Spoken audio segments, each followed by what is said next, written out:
Welcome to my YouTube channel. അപ്പോൾ നമ്മുടെ ഇന്നത്തെ സബ്ജക്റ്റ് ബേബി തന്നെയാണ്. ബേബി കുറേ നാളായിട്ട് ഞാനിങ്ങനെ സ്റ്റോപ്പ് ചെയ്ത് വെച്ചേക്കാണ്, ബിക്കോസ് ഞാൻ കാണാറില്ല ബേബി. കുറേ കാര്യങ്ങൾ ബേബിയുടെ നമ്മൾ അറിഞ്ഞു കഴിഞ്ഞു.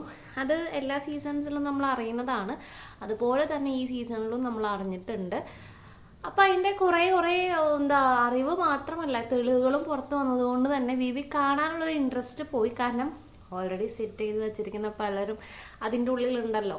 അപ്പോൾ അങ്ങനെയുള്ള ഒരാളെ പറ്റിയാണ് നമ്മുടെ പ്രസ്തുത കണ്ടസ്റ്റൻറ്റ്, നമ്മുടെ ജാസ്മിൻ ചേച്ചിനെ കുറിച്ചിട്ടാണ് നമ്മൾ സംസാരിക്കുന്നത് ഇന്ന്. അപ്പോൾ നിങ്ങൾ പലരും വന്ന് കമൻറ്റ് ഇടാം, നിങ്ങൾ എന്തിനാ അവരെ പറ്റി സംസാരിക്കുന്നേ, നിങ്ങൾക്ക് വേറെ കോണ്ടന്റ് ചെയ്തുകൂടെ, അങ്ങനെ ചെയ്തുകൂടെ, ഇങ്ങനെ ചെയ്തുകൂടെ എന്നൊക്കെ. നിങ്ങൾ ബേബി കഴിഞ്ഞാൽ ഇനി എന്ത് ചെയ്യും അങ്ങനെയൊക്കെ പറഞ്ഞിട്ടും നമ്മൾ ബേബി എന്ന് പറയുന്നത് ഒരു റിയാലിറ്റി ഷോയാണ്. ഒരു പബ്ലിക് പ്ലാറ്റ്ഫോമിൽ നടക്കുന്ന ഒരു ഷോയാണ്.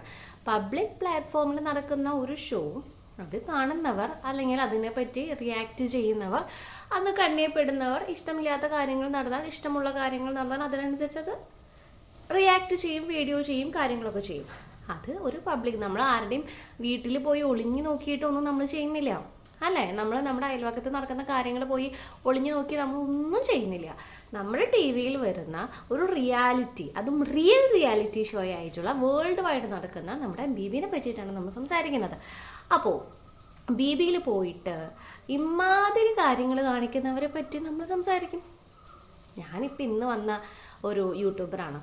യൂട്യൂബർ എന്ന് പറയാറുമായിട്ടില്ല അല്ലേ, ഇത്രയ്ക്ക് ആയിട്ടുള്ളൂ എനിക്ക്. അപ്പോൾ നമുക്കറിയാം കാര്യങ്ങളൊക്കെ. അപ്പോൾ എനിവേ, നമ്മൾ ഇന്ന് ജാസ്മിൻ ചേച്ചിനെ പറ്റിയാണ് സംസാരിക്കുന്നത്. ജാസ്മിൻ ചേച്ചിനെ പറ്റി എന്താണ് സംസാരിക്കുന്നതെന്ന് എല്ലാവർക്കും ഇപ്പോൾ മനസ്സിലായിട്ടുണ്ടാവും. കാരണം ഒരുവിധം എല്ലാവരും ചെയ്ത് കഴിഞ്ഞു. ഫേമസ് ആയിട്ടുള്ള യൂട്യൂബേഴ്സ് എല്ലാവരും ചെയ്ത് കഴിഞ്ഞിട്ടുള്ള സംഭവങ്ങളാണ് ഞാനിപ്പോൾ ചെയ്യാൻ പോകുന്നത്. കാരണം നമ്മുടെ ജാസ്മിൻ ചേച്ചി ഇപ്പോൾ നമ്മുടെ അവിടെ പറഞ്ഞിട്ടില്ല ഒരു കാര്യമുണ്ട്. ജസ്റ്റ് ഒരു ടോക്കിൽ പറഞ്ഞിട്ടുള്ള ഒരു കാര്യമാണ്. നിങ്ങൾ കണ്ടിട്ടുണ്ടാവും ക്ലിപ്പും കാര്യങ്ങളൊക്കെ. ബിഗ് ബോസ് ഹൗസിൽ പറഞ്ഞിട്ടുള്ളതാണ്. പുറത്തുള്ള അവസരം നമുക്കറിയാവുന്ന ആളാണല്ലേ. അതായത് ജാസ്മിനുമായിട്ട് 7 മന്ത് റിലേഷനിലിരുന്ന ആളുമായിട്ട് അങ്ങനെ റിലേഷൻസ് ഒന്നും ഉണ്ടായിട്ടില്ല. ജസ്റ്റ് ഞങ്ങൾ ഫ്രണ്ട്സ് ആയിരുന്നു, 1.5 വർഷം ഞങ്ങൾ ഫ്രണ്ട്സ് ആയിരുന്നു. അപ്പം എൻ്റെ എല്ലാ കാര്യങ്ങളും അറിയാമെന്ന് വെച്ചാൽ എല്ലാ കാര്യങ്ങളും ഫ്രണ്ട്സ് ആണല്ലേ, അപ്പം എല്ലാ കാര്യങ്ങളും നമ്മൾ പറയുമല്ലോ. അപ്പം എല്ലാ കാര്യങ്ങളും അറിയാം. അപ്പോൾ ജസ്റ്റ് വിവാഹം കഴിക്കാനായിട്ട് ഇഷ്ടമാണെന്ന് അറിയിച്ചു. അപ്പോൾ ഞാൻ പറഞ്ഞു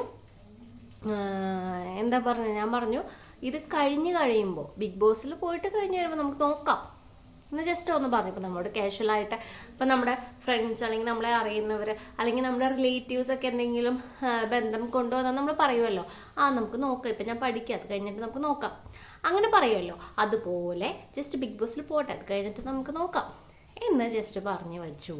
അത്രമാത്രം ബന്ധമേ ഉള്ളൂ എന്നാണ് ജാസ്മിൻ ചേച്ചി ഇന്ന് നടന്നൊരു ടോക്കിൽ പറഞ്ഞത്. ബിഗ് ബോസ് ഹൗസിൽ അതിൻ്റെ ക്ലിപ്സും കാര്യങ്ങളും ഷോർട്ട് വീഡിയോസും ഒക്കെ നിങ്ങൾ കണ്ടിട്ടുണ്ടാവും. ആൻഡ് ഇതിനെ റിലേറ്റ് ചെയ്ത് നമ്മുടെ മൂപ്പൻസ് വ്ളോഗിലായാലും മറ്റു വ്ളോഗ്സിലൊക്കെ ആയാലും എന്ത് വരുന്നുണ്ട്, നമ്മുടെ ഓരോ വീഡിയോസ് വരുന്നുണ്ട്. എന്ത് റിലേറ്റ് ചെയ്തിട്ടുള്ളതാണ്? ആക്ച്വലി ഇവരുടെ 2 പേരുടെയും, ഞാൻ പേരെടുത്ത് ഇനി പറയുന്നില്ല, ഇവർ 2 പേരുടെയും എൻഗേജ്മെൻറ്റ് കഴിഞ്ഞിരുന്നു. ആ എൻഗേജ്മെൻറ്റ് കഴിഞ്ഞതിൻ്റെ വിവരം ആളുടെ എക്സ് ലവർക്ക് അയച്ചു കൊടുത്തിട്ടുള്ളത് ജസ്റ്റ് അതിൻ്റെ ഒരു സംഭവം വരുന്നുണ്ട്. ഓക്കെ ഫൈൻ, അയച്ചു കൊടുത്തത് പ്രശ്നമൊന്നുമില്ല. അപ്പോൾ നമുക്ക് റിലേഷൻസും കാര്യങ്ങളൊക്കെ ഇപ്പോൾ നമുക്ക് ഉണ്ടാവാം. ഇപ്പോൾ ആരായാലും നമുക്ക് റിലേഷൻസ് കാര്യങ്ങളൊക്കെ ഉണ്ടാവാം. അത് ഹെൽത്തി ആയിട്ട് മുന്നോട്ട് വേണ്ടാന്ന് പറഞ്ഞ് അവസാനിപ്പിക്കുന്നവരുണ്ട്. അത് ഹെൽത്തി ആയിട്ടൊരു ഫ്രണ്ട്ഷിപ്പ് മുഖേന മുന്നോട്ട് പോകുന്നവരുമുണ്ട്.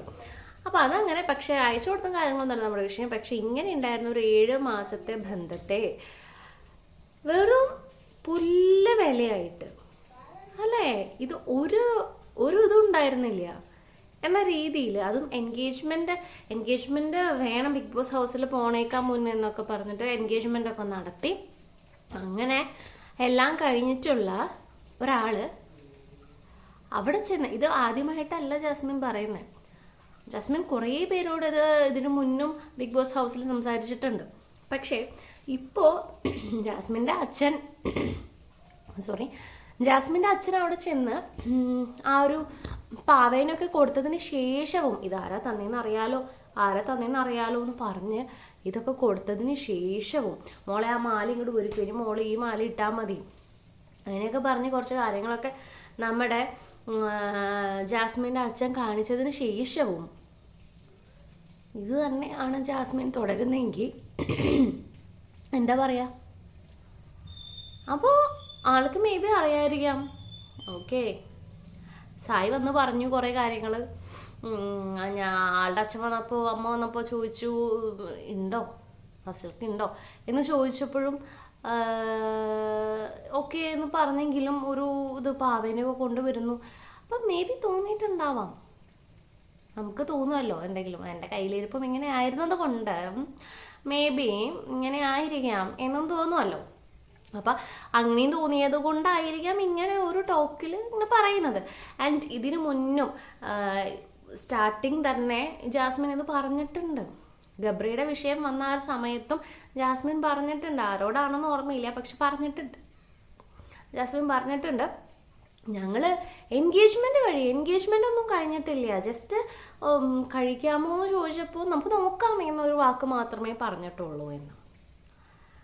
പച്ചക്കള്ളം, അതും പുറത്ത് ഇയാളിത് കാണുന്നുണ്ടാവും അറിഞ്ഞിട്ടും അങ്ങനെ തകർന്നു പോകുമെന്ന് അറിഞ്ഞിട്ടും തിരിച്ചു വന്ന് കൺവിൻസ് ചെയ്യാം എന്നുള്ള രീതിയിലാണോ? ഇനി എന്തൊക്കെ കൺവിൻസ് ചെയ്യാം എന്ന് പറഞ്ഞാലും ഒരു പബ്ലിക് പ്ലാറ്റ്ഫോമിൽ വെച്ച് നമ്മൾ സംസാരിക്കുന്ന കാര്യങ്ങൾ, നമ്മുടെ വായിൽ നിന്ന് വീഴുന്ന കാര്യങ്ങൾ, ഓക്കെ നമ്മുടെ സ്റ്റോറേജ് സ്പേസിൽ ഒരു ഇഷ്യൂ വന്നതുകൊണ്ടാണ് വീഡിയോ കട്ടായത്. ഓക്കെ, അപ്പോൾ നമ്മൾ ഈ കള്ളത്തിൻ്റെ പുറത്ത് വീണ്ടും ഒരു കള്ളം, ഇത് മറയ്ക്കാൻ അടുത്ത കള്ളം, എന്തിനാണ്? സത്യം പറഞ്ഞു കഴിഞ്ഞാൽ അത് മാത്രം ഓർത്തിരുന്നാൽ മതിയല്ലോ. വെറുതെ ആവശ്യമില്ലാതെ ഇങ്ങനെ പറഞ്ഞ് ഒന്നില്ല, അതിൻ്റെ ഉള്ളിൽ എല്ലാവർക്കും അറിയാം ജാസ്മിൻ എൻഗേജ്ഡ് ആണെന്ന്, പുറത്ത് ഇത് കോൺട്രവേഴ്സിയാണ്. എന്തിനാണ് ഇനി ആ കുട്ടി പുറത്തിറങ്ങുമ്പോൾ ഇനി എന്തൊക്കെ സഹിക്കേണ്ടി വരും? അപ്പം നമ്മൾ ഈ ഒരു വീഡിയോ ചെയ്യുന്നത് പലർക്കും ഒരു വിഷയമായിരിക്കാം. ആ വിഷയമുള്ളവർ ആരൊക്കെയാണെന്ന് നമുക്ക് അറിയുകയും ചെയ്യാം. അപ്പോൾ ഇങ്ങനെയുള്ള ചില വിഷയങ്ങളിലാണ് ഞാൻ ചെയ്യുന്നത്. അല്ലാണ്ട് BBയിൽ റിവ്യൂ ചെയ്യാനും കാര്യങ്ങൾ ചെയ്യാനും ഇപ്പം കുറേ ഇതുകൾ വന്നു കഴിഞ്ഞു, ഇനിയിപ്പോൾ എന്ത് റിവ്യൂ ചെയ്യാനാ? അപ്പോൾ ഇങ്ങനെയുള്ള വിഷയങ്ങൾ അതിൻ്റെ ഉള്ളിൽ പോയി ചെയ്യുന്നവർ നമ്മൾ ഇവിടെ ഇരുന്ന് റിയാക്ട് ചെയ്യും. അപ്പം അതിന് പ്രത്യേകിച്ച് താഴെ വന്ന് കമൻറ്റ് പറഞ്ഞത് കൊണ്ടോ കാര്യങ്ങൾ പറഞ്ഞതുകൊണ്ടോ കുഴപ്പമില്ല. അപ്പോൾ ജാസ്മിൻ ശ്രദ്ധിക്കാന്ന് ഇവിടെ നമ്മൾ പറഞ്ഞിട്ടും കാര്യമില്ല. പക്ഷെ ജാസ്മിൻ്റെ വീട്ടുകാരുടെ ഒരു അവസ്ഥ ഒന്ന് ആലോചിച്ച് നോക്കണം. കാരണം ആ കൊച്ച് ചെയ്യുന്നതിനൊക്കെ അനുഭവിക്കുന്നത് ഇവിടെ ഇരിക്കുന്ന ആളുടെ അച്ഛനും അമ്മയാണ്. എത്രയൊക്കെ പറഞ്ഞാലും അതൊരവസ്ഥയാണല്ലേ. അതുപോലെ തന്നെ ആ ഒരു ചേട്ടന്, എൻഗേജ്ഡ് ആയിരുന്ന ആ ഒരു ചേട്ടന്, പേരൊന്നും പറഞ്ഞില്ല, ആ ചേട്ടന് ഉണ്ടായിരിക്കുന്ന വിഷമം, അത് വിഷമം തന്നെയാണ്. അപ്പോൾ അതൊക്കെ അവർ പുറത്ത് വന്ന് സോൾവ് ചെയ്യട്ടെ. ആരും BBയിൽ പോയിട്ട് അറിയുന്ന കാര്യങ്ങൾ ഇങ്ങനെ കള്ളത്തരം മുഖേന ഇങ്ങനെ പറയാതിരിക്കാൻ ശ്രദ്ധിക്കാം. Okay, by.